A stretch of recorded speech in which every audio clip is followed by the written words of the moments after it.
Patuloy pa pag-uus sa mga nakikiramay sa burol ni Stephanie Nicole Elia, ang batang namatay dahil sa ligaw na bala. Kasama ngayon ni Lala Roque, ang ama po ni Nicole, at pakinggan natin at panoorin ang kanyang panayam. Lala. Igan, pilit na nagpapakatatag ang pamilya Elia sa pagkawala nga ni Stephanie Nicole at malaki raw tulong ang mga kaibigan maging ibang mga tao na hindi naman daw nila kilala na tumutulong para makuha ang hustisya. At ngayon kasama nga natin ang ama ni Stephanie Nicole na si Jay. Alam natin wala pa siyang tulog, pero ito talagang sinasabi niya sa atin na kumukuha rin siya ng lakas at kailangan niyang magpakatatag para sa kanyang mag-ina ngayon at nag-iisang anak na lamang na si Ken. Magandang umaga po, no, Sir Jay. Ito unang-una, ano ang inyong reaksyon na yung bala na nakuha kay Nicole ay hindi po nag-match dun sa baril na inimbestiga ng pulisya? Wala naman po kasi hindi ko naman alam kung paano ba talaga yung examination nila dyan. Pero sa inyo pong loob ay hindi ko kayo nawawala ng pag-asa na bagaman inamin po ng pulisya na mahirap talaga matukoy kung sinong may-ari nitong bala na to, nung slug na to, ay alam nyo, positibo kayo na mareresolba rin ang kaso? Opo, hindi pa rin kami nawawalan ng pag-asa, lalo na kung may mga tao naman na gustong tumulong para ma-resolve yung kaso. Sana lang yung mga nakakita, kung sino man yung mga nagpaputok malapit dito sa lugar, pagbigay alam lang nila. Malaking tulong po yun. Ito po, yung pagbungad pa lang po dito sa inyong bahay ay meron kayong Bible verse na para ang mensahe ay Diyos na ang magbibigay hustisya nangyari kay Nicole. Ganito na rin ho ba ang nararamdaman ninyo at ng ilan sa inyong pamilya? Opo, kasi dahil nga sa paliwanag ng mga polis na talagang medyo mahirap mahuli man o hindi. Alam naman namin na talagang kikilos si Lord para dun sa nangyari kay Nicole.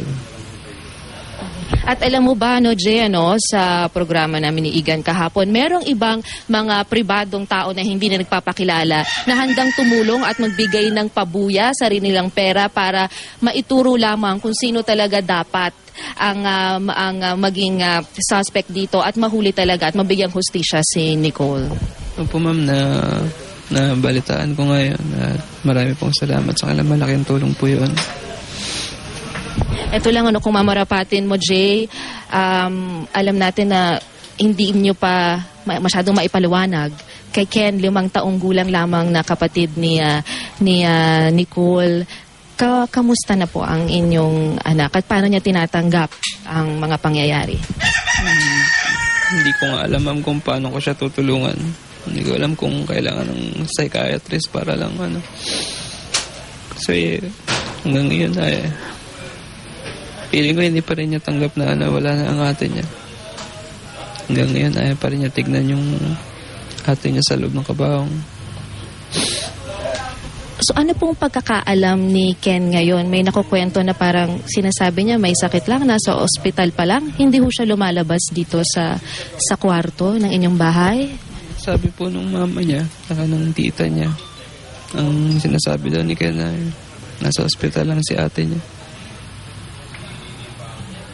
Kamusta naman po inyong misis? Yung kwento po ng kanyang best friend kahapon kinakausap po yung stuffed toy ni Nicole at medyo hirap din. Mas stable na po ba si Mama Elaine ngayon?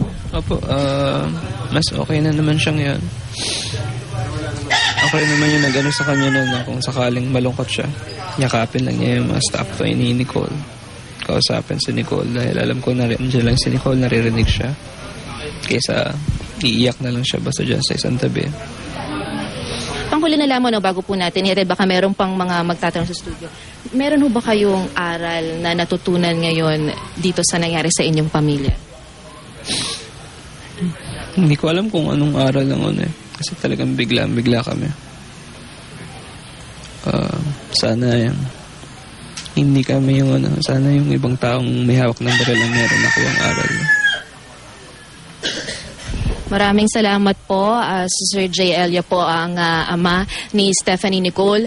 Igan, pinag-usapan pa nila kung kailan pero posibleng ilipat yung labi ni Stephanie Nicole sa kanyang eskwelahan sa Tala Elementary School at sa Sabado ay malamang sa susunod na Sabado ay hahatid na sa huling hantungan si Stephanie sa Bulacan. Igan? Maraming salamat. Nakikiramay po kami, Lala Roque.